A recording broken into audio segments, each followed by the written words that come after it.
Ration బియ్యం అమ్ముకుంటున్నారా? 10 రూపాయల కోసం ఆలోచిస్తే హెల్త్ పరంగా చాలా నష్టం అంటున్నారు నిపుణులు.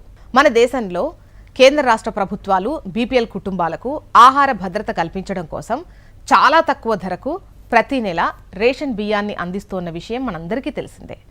ఎంతో మంది ఈ బియ్యాన్ని తీసుకుంటారు, కానీ వండరు. ఈ రైస్ వండితే అన్నం మెత్తగవుతుందనో, పురుగులుంటాయనో చాలామంది ఈ బియ్యాన్ని వండటానికి ఇష్టపడడం లేదు.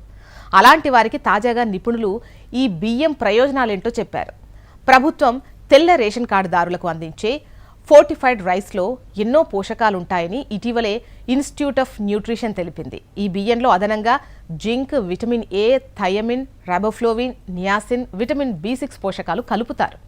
దీంతో ఈ రేషన్ బియ్యాన్ని ఆహారంగా తీసుకోవడం ద్వారా మహిళల్లో రక్తహీనత సమస్యను అధిగమించవచ్చు.